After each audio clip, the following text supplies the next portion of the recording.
Play ball! Welcome back to the On Deck Circle podcast. I am your host and the director of Dynasty Baseball at fantasy6pack.net, Dave Eddy. You can find me on Twitter at Corporal Eddy, of course. Before we get started, of course, have no choice but to make sure that you guys are subscribed and that you hit that like button. Always very important. So with that being said, folks, here we go.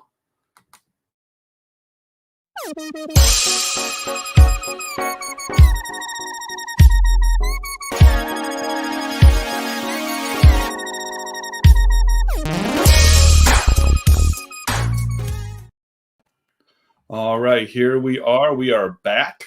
Of course, I am joined by our resident heartthrob himself, Mr. Nick Zanaboni. And of course, I got Jason Backwards Hat Beckner, who are joining me to talk some Dynasty Baseball. So say hello, boys. What's going on, everybody? Dave, Nick, how you doing? Nick with the fresh cut, looking nice.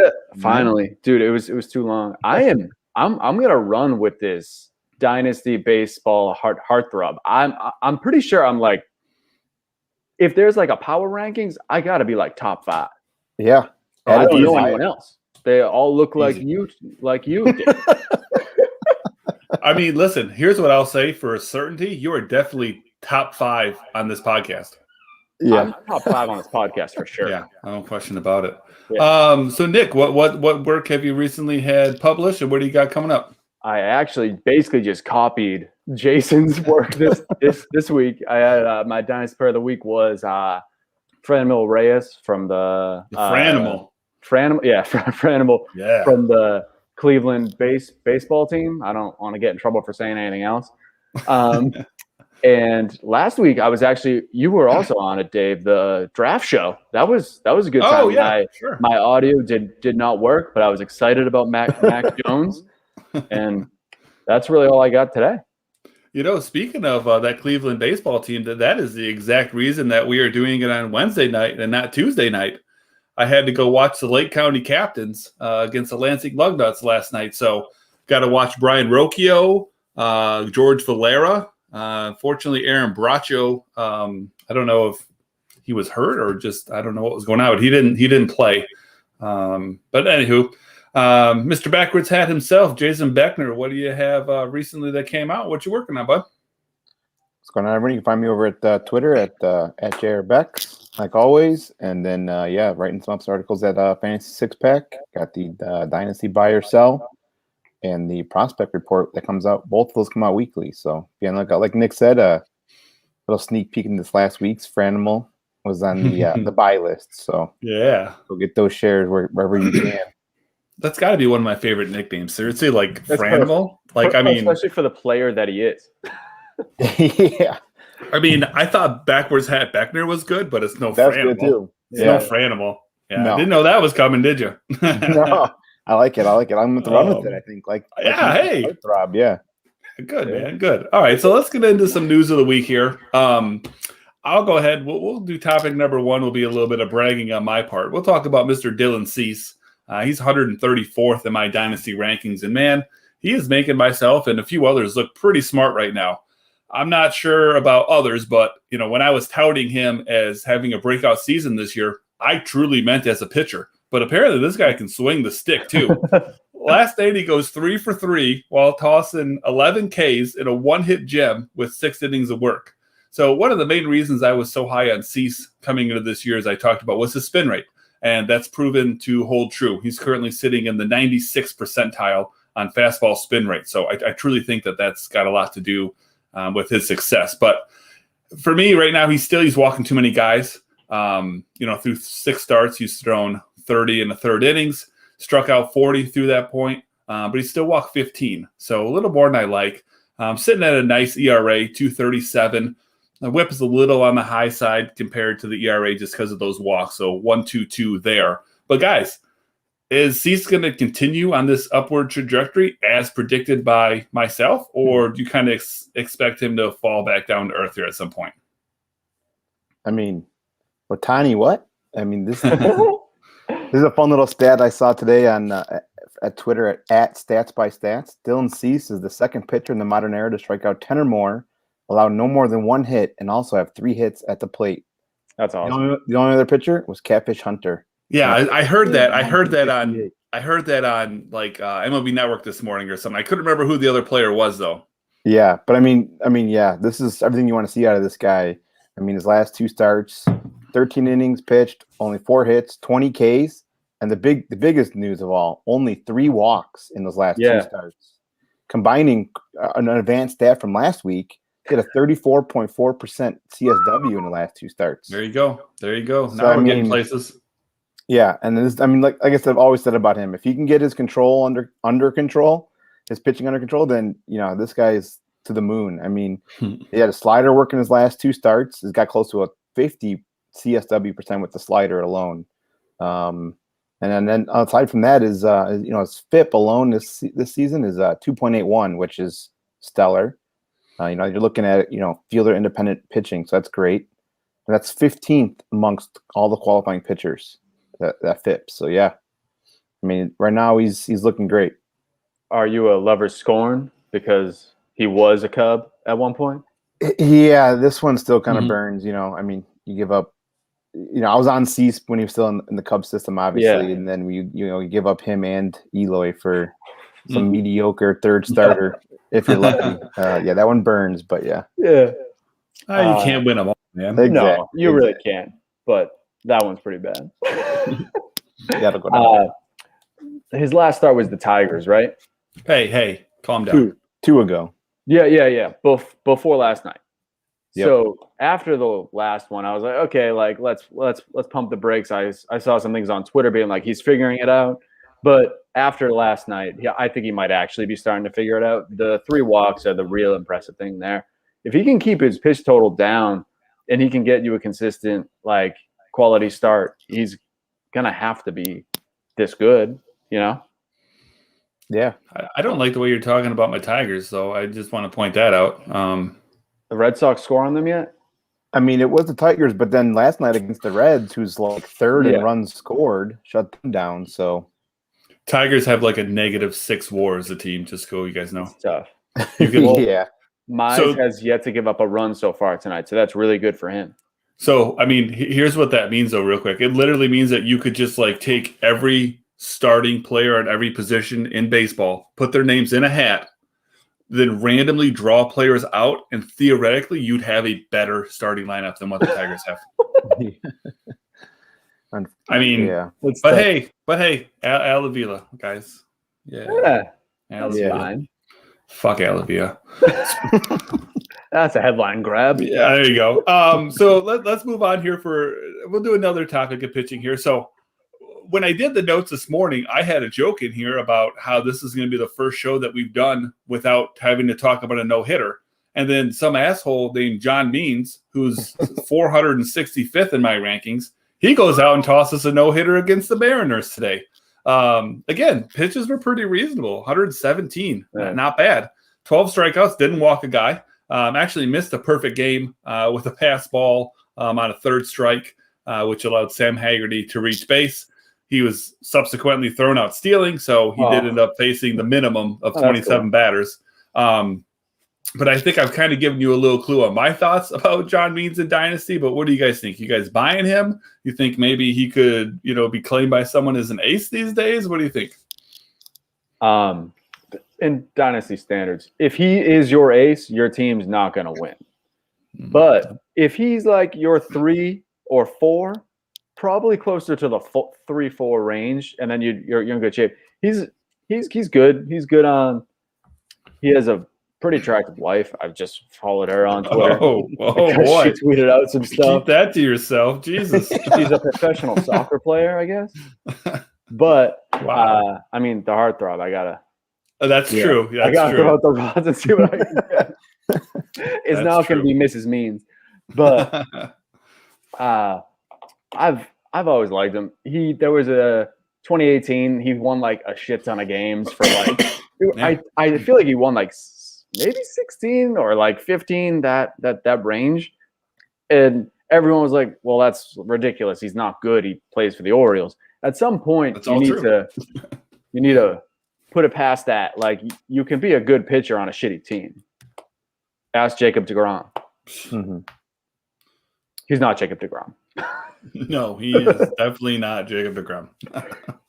Yeah, I think that's the 2019 season you're talking about. He went 12-11. And he's actually an all-star that season, and he finished second in Rookie of the Year. You got to be careful when you start talking about all-star. Every team gets one all-star. So when Wilson Ramos is an all-star for the Tigers this year, it doesn't mean he's one of the best catchers of the American League. It means he's the least shittiest of the Tigers.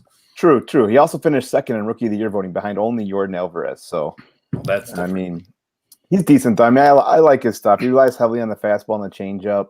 And then since 2019, he started using the changeup more instead of the slider. He really likes to throw, he hammers the fastballs inside the righties and then gets them to chase on that changeup away. He's increased his K percentage every year since getting to the majors. His road splits was really impressive. I mean, it's kind of hard to pitch in Camden Yard. It's one of the most hitter-friendly parks in all baseball. So, I mean, the road starts, I guess, are what more kind of outliers everything. And right now, in his 4 road starts, he's 2-0 with a 0.44 ERA, a .74 WHIP, 27 strikeouts. All that being said, I'm selling high. You'd have to be high not to sell, I think. Yeah. What do I know, man? Very true. You guys want to take a guess at what number starting pitcher he is in my rankings? Like I said, 465 overall. What number starting pitcher do you think that makes him? 135. Wow, close. Nick? 140. 132. Oh, I didn't even look at that either. Very impressive. That's 135 is Shane McClanahan. Ooh, I like him. But yeah, John Means, I've got him in the Jose Urquidy, Chris Bubich, Justice Sheffield. I think those are the major leaguers that he's around. Michael Pineda. For prospects, he is right in the Alex Manoah, Daniel Espino, Reed Detmers, Ethan Hankins range. So obviously I'm not super high at him. A no-hitter is definitely going to help his case a little bit, but in a dynasty rankings where I'm looking at like a 5 to 8 year window, I don't know how much it's going to help him. And honestly, I don't know how great he's been. He's been getting hit hard, man. He's got really nice numbers, traditionally speaking. $1.50 on the ERA, 0.74 on the WHIP. Striking out a guy in inning, which used to mean more than it does now, but still, I mean, I'll take it. But he's been getting hit hard, man. Bottom 4% percentile for average exit velocity. That's a mouthful. So, I mean, he's been getting hit hard. 17th percentile in barrel rate. So, again, getting hit hard. So I'm not exactly sure, how maintainable this is going to be. A lot of his stats are kind of right in the middle, league average or, slightly higher. Nothing really stands out as great. So we'll see how that goes. Yeah, I'd like to see him, where he goes from here. Is he able to, continually run out this, he relies heavily on that fastball changeup combo. So at some point, and the fastball velo, I mean, it's decent. I mean, you're talking like low, sits like 92 to 94. So it's not fastball velo's league average, 48th percentile. Yeah, so I mean, again, nothing is it's not bad, but it's not, it's not doing a whole lot. Spin rate on the fastball is not bad, though, 79th percentile. So I mean, that's no Dylan Cease, but it's good. Speaking of good. Wander Franco and, everybody else in the minor leagues, opened up last night. Number 1 prospect in the game to most, even though Jarred Kelenic, has passed him by a growing number of people in those rankings. But let's start off talking about Wander, right? So he made the jump to AAA. Prior to that, he hasn't played any higher than high A. Started off season with a bang, went 3 for 5 last night, showing off that speed. Speed included a triple, and he beat out an infield single. So way back in 2019, when they used to play baseball, Wander hit 327 across multiple levels over 114 games. So not a small sample size. Granted, not the greatest competition, but still. He's been given an 80 hit tool, which you just don't see very often. And, see that in a couple of sites. Like Vlad was another guy that was given like an 80 hit tool. So it doesn't come around very often, though. Now, to add to his versatility, he's also been getting reps at second base and third base, even though primarily he has played shortstops, during games. But with a Wander Franco call-up seeming inevitable this year, what do you guys think? Is he still the number one prospect in the game? Or do you think that, Kelenic is that guy? I'm going to take this first, Jason, because I have less to say. Okay. Yeah, he's definitely number one. Strictly just because the position matters, and at least in my opinion here. Having a shortstop, which is a relatively deep position, but like outfield is very deep position. But outfield is like leagues deeper. Just because there's three of them out there, like you can plug and play outfield. And Wander's got the power. If he gets eligibility at second and third, don't even get me that's super utility in Dynasty Baseball for years to come. And he's going to be hitting the crap out of the ball. So I would call him number one. I don't think you guys will disagree, but let's find out, Jason. I'll tell you what. Yeah, normally Jason goes second here, but I'm going to chime in because what I have to say is literally an exact contradiction to what you just said. Okay.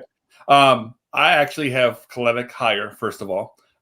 They're extraordinarily close to my rankings.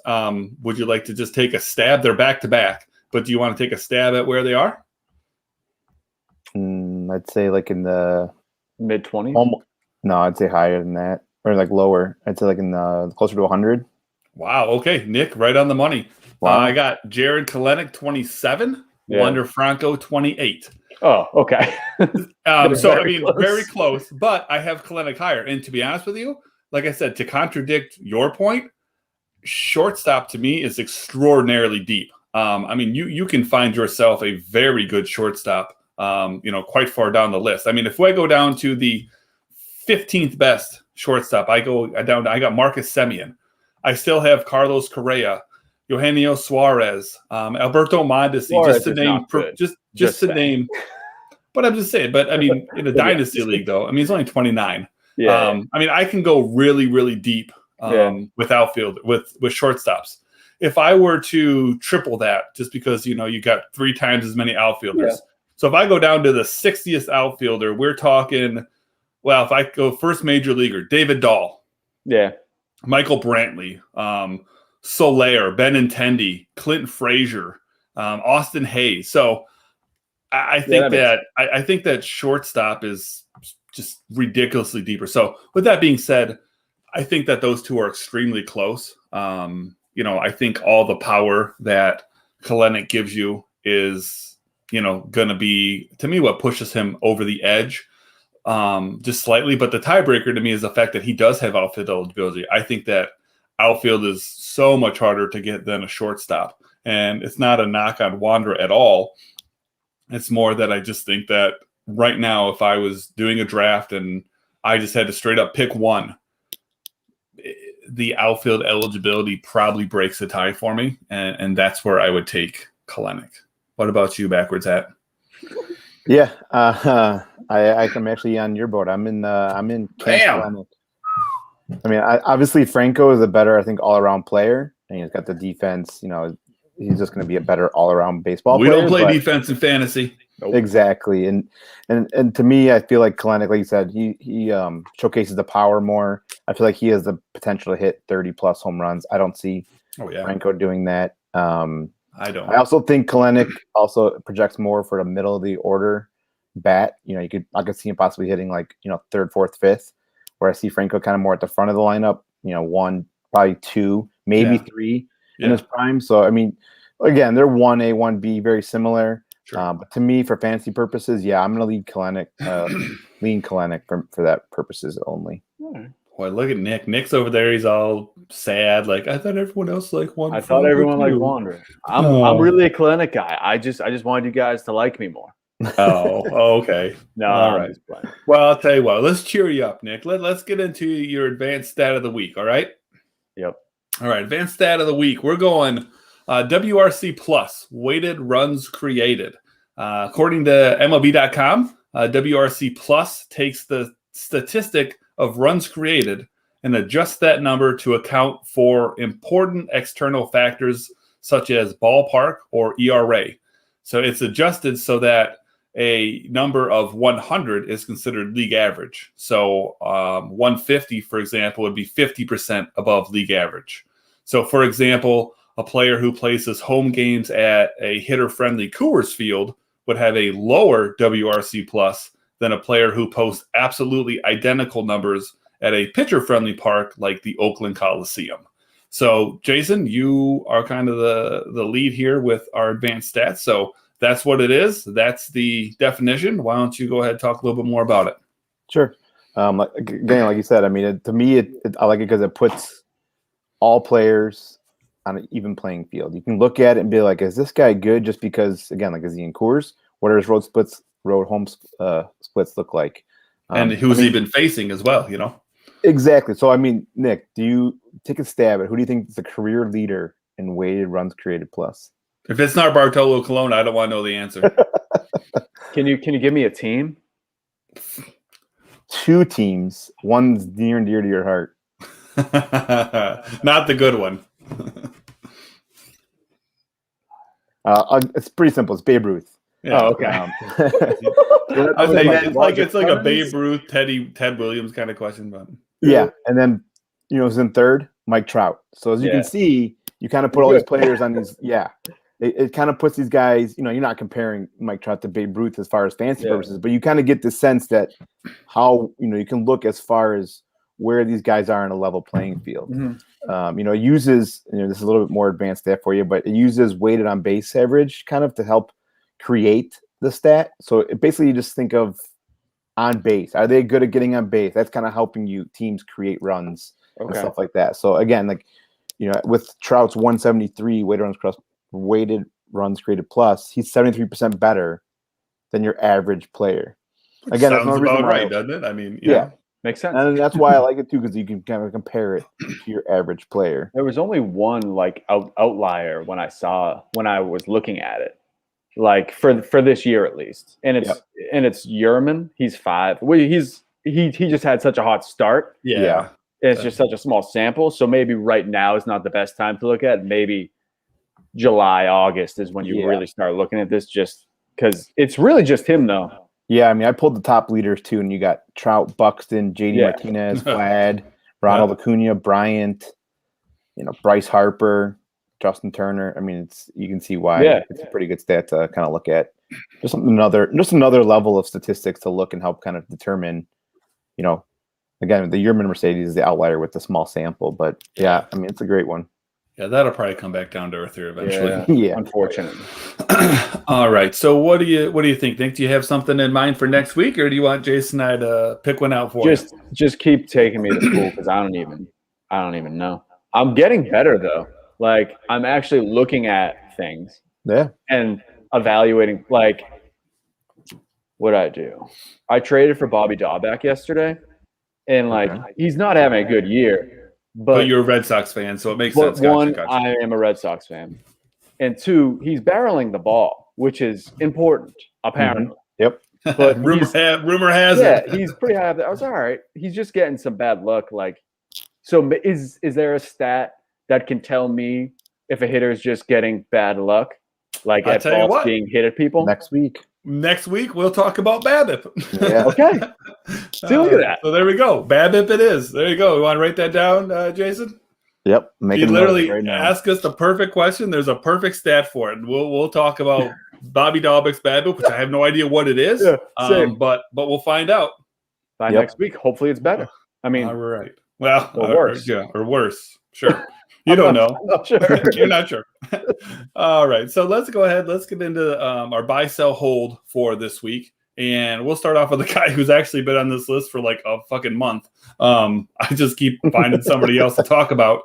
And this week, we're finally going to talk about a guy that's near and dear to my heart. I've seen him play here in Lansing numerous times. I own him all over the place in Dynasty Baseball. We're talking about Cavan Biggio. Cavan Biggio is not had the best start to this season, boys. We're looking at a 2 percentile in X batting average, 1 percentile in X slugging, 3 percentile in X WOBA, bottom 7% in K rate, bottom 15% in whiff rate. So more Nick terms, we're looking at a $185 batting average, 295 on base percentage, 9 runs, 2 dingers, 4 RBIs, and he hasn't stolen a base yet. So what are you guys doing? Cavan Biggio, buy, sell, hold. I'm selling. For 20 cents? Yeah, basically. Who's gonna buy? Yeah, that's Again, you can probably find somebody out there that's going to take him, but to me, Trade for Dylan Cease. He's a better hitter. There you go. Yeah. He doesn't really offer much other than obviously OBP. He's going to get you good, and then even then, 295. Even that, it's only because he's walking. A little bit. He only has a WOBA of 344. He's chasing a ton of pitches. Got 25% out of zone swing percentage. The K percentage is up through the roof too right now. I think it's at like 34%. Bad. And he's never had an X batting average above 250 in his career. And even when he's hitting, he's not even hitting it that hard. His average exit velo is only 88% or 88 miles per hour, which is the bottom half of the league. So I want no part of Kev. I know it, coming up, I had a little bit of high hopes for him. He's got that pedigree of Craig's son. So it's like you want to hold out that maybe that little bit of bloodline is going to get him there. But again, I've got both Biggios up there, guys. Nice. I got it both. But yeah, I'm out on Cavan. If his dad wasn't his dad, he wouldn't be still playing. Like he'd be playing, but he wouldn't still be with the big club. He'd be at the alternate site working on his game. But they have to play the whole Vlad, Bo, Biggio thing for the marketing purposes. He had a good 2018 at AA. He did go 2020 in that year, but that seems to be an outlier because he's never hit more than 16 home runs ever. He's sneaky older too. Not old. He's 26. He's a little older than you would think he is. Yeah, like I think I would have thought he was like 23, 24, but not the case. Right. Just because we lump him with Vlad and Bichette. Mm-hmm. But Jordan Groshans is coming up eventually. Austin Martin. Yeah. He needs to figure his shit out. Marcus Semion's on that team. He's been playing outfield. He's been all over the place too. But I mean, for me, I own him, like I said, in quite a few places. I wouldn't sell him because I don't know what you're going to get for him. I guess theoretically I would buy him just because I don't know how long it'll last, but he does have second base eligibility. And I don't know if you guys have looked at second baseman recently, but second baseman is a fucking dumpster fire. There is absolutely nobody worth a shit. I've still got him 7th in the second base rankings, which is actually lower than the consensus. Consensus has him 5th still. But that's just, I mean, it's a rough position, guys. Right. Yeah. So, I mean, I'm holding him. I guess theoretically I'd buy him just because I don't think that he's this bad. His averages, over the course of his like 1.5 years. I mean, before this season, he had played 159 games. So he played basically a season. His batting average was basically 230, which isn't anything spectacular. But, he had some speed. He'd stolen 20 bases to this point. That's not bad. 26 home runs. So that's a 20-20 guy. You don't get any average out of it. But on base percentage was, 359. That's extraordinarily serviceable, especially from second base. So you can be a second baseman that goes 20-20, has a 350 on base. If he hits 230, I'm going to live with that. That's pretty good. So I don't know. I still think he's fine. He's just, I don't know if it's struggling. I don't know if it's what it is exactly, but I'm still in. Yeah, strictly for the the scarcity of the position, he's probably worth rostering, and he's going to lose that eligibility though. Yeah. So yeah. But anyways, for this season at least, Yeah. Next guy I want to talk about, or last guy I guess I want to talk about here, is a guy where the advanced stats and the traditional stats don't really line up. So we're talking Michael Wacha. All right. if you look at advanced stats, okay, you should be very concerned. We're talking 7th percentile in xWOBA, 6th percentile x batting average, 5th percentile x slugging, 7th percentile x ERA, 8th percentile in barrels. So he's getting hit. Looks like he's giving up runs, giving up, decent contact as well. But in his 4 starts, 6 total games pitched, we're looking at 28 1/3 innings, 28 strikeouts to 8 walks. So almost a strikeout an inning, but the K to walk ratio is not too bad. Now, he's not lighting up the ERA or whip, but they're extraordinarily serviceable. ERA is 4.04, and the whip is $1.33. So, when you see those stats, they don't really, to me, line up with how bad those advanced stats are. So, with that being said, I guess what are you kind of trusting more there? So, buy, sell, hold Michael Wacha. I'm gonna hold. I actually own him in 30 Rock. You try to get him. It did not work in your favor. But lies. Well, I mean, he's still on my team. So he's I think when I talked about the Cardinals, Kim. Yeah. He's just like a steady guy that's not gonna win you a bunch of cats, but like he's gonna be fine.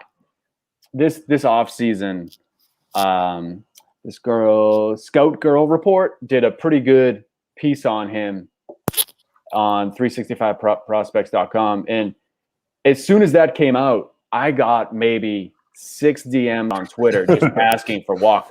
And I was like, all right, like, let's chill out. It's Michael Wacha. But yeah, I would hold him. He's good for your team. He really doesn't do me any good at all in that league because my team's he doesn't? good. He doesn't do you any good? Maybe you should sell him. Yeah, I mean, maybe something better than a Yankees prospect that I've never heard of. It's not my fault that you're not educated.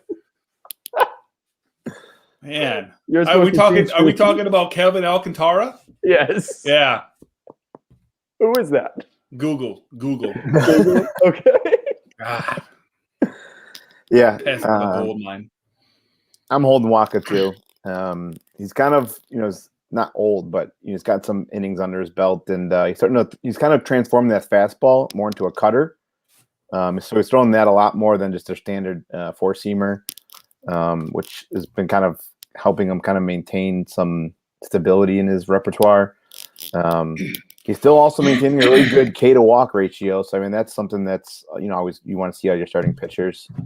Unfortunately, he's not not limiting any hard contact. His fly ball percentage is actually skyrocketing. It's actually steadily increased since 2019. So hard hit balls, fly balls, you're gonna start getting subject to the home run bug. So if you can limit the hard contact and cut down on the fly balls, he's still good enough. He's a good inning eater on your team, especially in something like 30 Rock, like you said, where we got a lot of minimums and stuff to meet. So I'm holding Wacha. He's in the Rays system now, or the team. So I mean, he should probably contribute at least 10 wins. So yeah, I'm holding them. So here's a fun fact for you. So we thought that we were surprised at how old Biggio was, right? Yep. So how old do you guys? Wacha's 29. Yeah, he's not even 30 yet. Nope. If I wouldn't have looked and you'd have said, hey, how old is Michael Wacha? I'd been like, I don't know, 34, 35. Yeah. He's been around for a while. But no, he's only 29. I thought the same thing. And who do you know that goes to Tampa Bay and gets worse? Yeah. No one really. Nobody? So for me, and this isn't a surprise to Nick because he's sitting here giving out our private conversations, but I'm a buy on Michael Wacha. And it's not that I think he's an ace or, that I think is anything like amazing, but especially like a league like 30 Rock, ratios are hard to come by. And his advanced stats are scary as hell, but his real stats are like whatever. I mean, a 4 ERA is extremely valuable in a league like that. So striking on almost a guy in inning as well. He's worth Cavan Alcantara. What do I know? I'll even throw you a pick, but I've got enough of those. Whatever. You can never have to make picks. Yeah. All right, so let's get into a final diss here, folks. Who wants to go first? Just gonna throw out a diss here to Mr. Zanaboni. He's got some some stranger walking around in the background at the beginning of the session. That was kind of That's my lovely girlfriend. yeah. We're setting up the new apartment now. Is this a baseball or football podcast? I don't know. I can't really tell. For us. I don't know. I don't think Nick knows. He doesn't even know who Kevin Alcantara is. I bet you if he was like a backup tight end for the Ravens, he'd know who he was. I'll go next. I'm actually going to forego my final diss and just say something else. Wow. Nice. So Ballsy. May is National Mental Health Month, and I think it's important for everybody to just check in with your league mates. Just be like, hey, like, what's up? You don't need to be negotiating a trade. Just be like, so how are you? Things like that, because they can go a long way. Great message. I like it. I mean, how do I follow that? What Yeah, do I just shit on me now after I said something nice. I like your hair, Nick. Thanks Thanks for I got it. bringing. Thank God. I actually think I liked it better longer. Yeah, You should have. too much. I did like it longer. What you should have bring the done flow though back. is did you save the hair after it got cut? And I like did not. you should have No. split it 50-50 and Yeah. sent half to Jason and sent half to me. Yeah, Oh, there we And- go. Yeah, And by the end of the year, we both have some sweet lettuce. yeah, Yeah. But now he's rocking a hat and I look like this. So yeah. thanks And for now nothing. I'm just a different type of handsome now. Heartthrob, baby. Yep. All right. On that note, guys, we're going to call it a night. We should be back next Tuesday. I don't think I'm going to a Lugnets game, but I guess we'll find out. Yep. All right. See you, Thanks for boys. watching, everyone.